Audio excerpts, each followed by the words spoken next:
अरे बहन बोलो बहन, सबसे पहले साथ सखी बहन बोलो बहन, साथ मेरे लोहा क्यों लग बहन और साथ बहन के की विचारिए सब आदमी विचार के कहा अगर मन करे तो मेरा देखे के लिए चलाब ना तो खेल कूद करके अपना घर चलो बहन। बहन साथ सखी में सबसे बड़ी बहन तुम्हारी बहन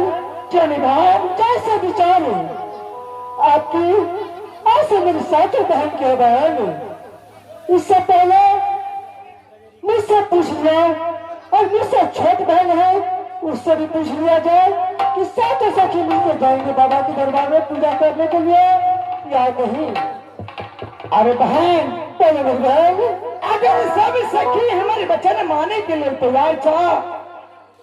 आए मेला के दिन इस जन्म मठ में सात सखी चलो मेला में घूम फिर के सामान ले और अपना अपना अंदाज में आराम करो बहन। क्या बहन सबसे बढ़ती है बहन मेरी विचार है सात बहन मिलकर के बाबा की दरबार में पूजा करने जाएंगे बहन। अरे बहन बोलो बहन क्या तुम लोग को खेल धूप करने का मन नहीं है?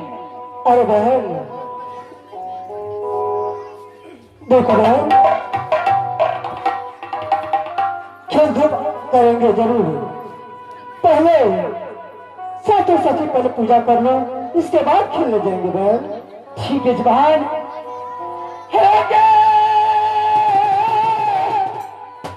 खेल चलिए चलिए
मेला में आगे आगे बाजार खसुआ हिंदू वाला हमरा संग में चलबा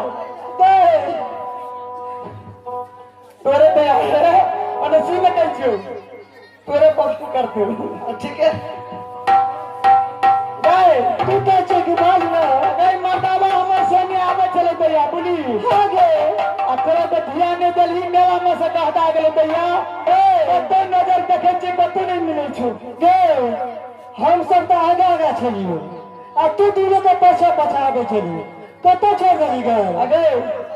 आई परसाई वाली मोट कियो तो पाछे में चलो ओकरा बुझी त गे अतैया गे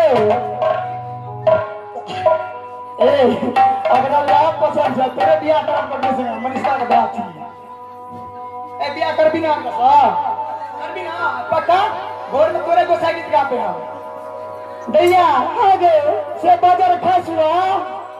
और भजना हम तो भाग बेसी कर पिए छो आगे आ दारू राम बहादुर चौकीदार बचे छे रात से थाने छे फिर तक आ 12 बजे 2 बज गेले रे न घटला ई बमर बाबा रुका बैठले तो दैया से अभी कता गेले मुनसा आई मेला मत तक कतो नहीं मिले छो दैया हमरा नीक नहीं लगे तो दैया तोर घर वाला राम बहादुर चौकीदार छन है आगे घर में दारू के तू यहां पकड़ के लगे तो अरे अरे बार से भी आपता गेले ओकरा घर पर नहीं मिले तो नहीं करी बेस्ती गुंडली चौकीदार छी सिपाही छी हे गे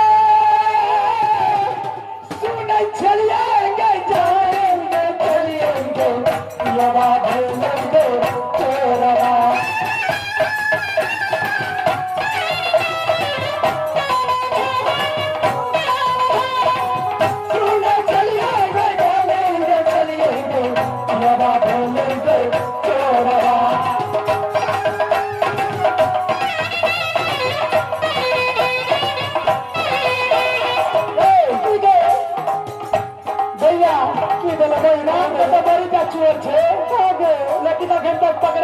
बच्चों रखो तू मत पकड़े ला लागे तो पता के लगे या गुआ गुम समा जइया रे पाछू सागरिका रे बाबा